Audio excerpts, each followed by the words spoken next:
I was 27 years old, I left a very demanding job in management consulting for a job that was even more demanding, teaching. I went to teach 7th graders math in the New York City public schools. And like any teacher, I made quizzes and tests, I gave out homework assignments. When the work came back, I calculated grades. What struck me was that IQ was not the only difference between my best and my worst students. Some of my strongest performers did not have stratospheric IQ scores. Some of my smartest kids weren't doing so well. And that got me thinking. The kinds of things you need to learn in 7th grade math, sure, they're hard. Ratios, decimals, the area of a parallelogram. But these concepts are not impossible. And I was firmly convinced that every one of my students could learn the material if they worked hard and long enough.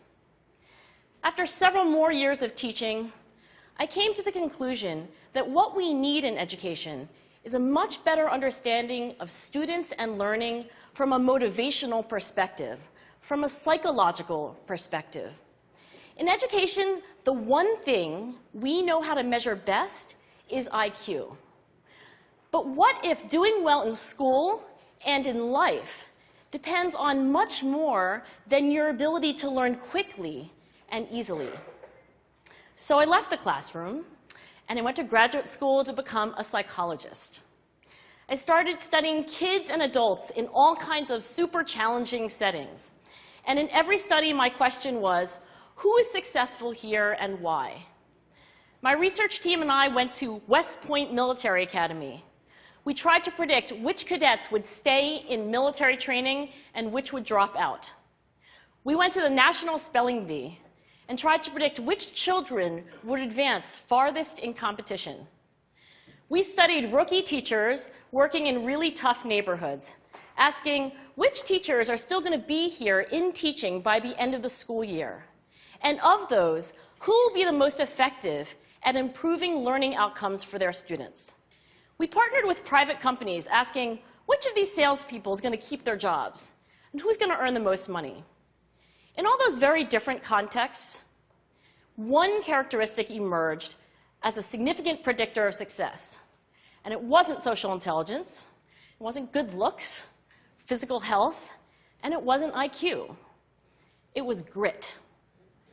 Grit is passion and perseverance for very long-term goals. Grit is having stamina. Grit is sticking with your future, day in, day out, not just for the week, not just for the month, but for years, and working really hard to make that future a reality. Grit is living life like it's a marathon, not a sprint. A few years ago, I started studying grit in the Chicago public schools.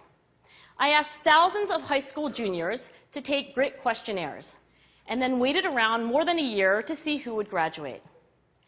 Turns out that grittier kids were significantly more likely to graduate, even when I matched them on every characteristic I could measure, things like family income, standardized achievement test scores, even how safe kids felt when they were at school.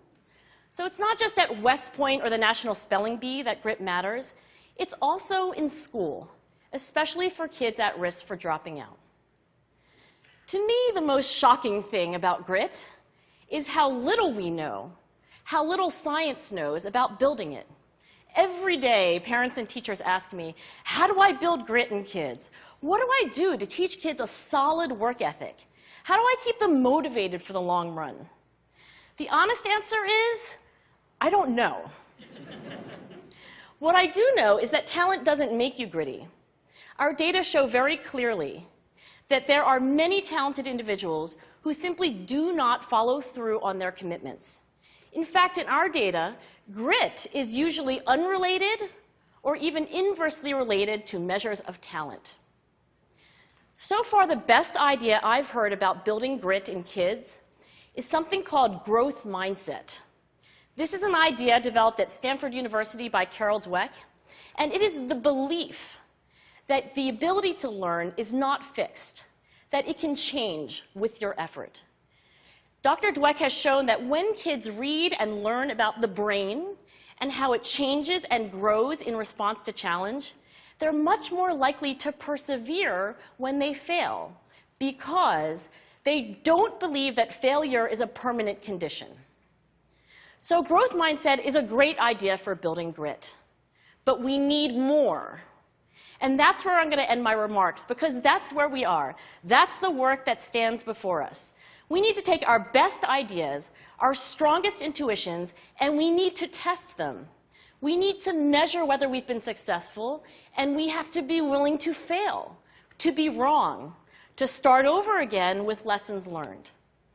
In other words, we need to be gritty about getting our kids grittier. Thank you.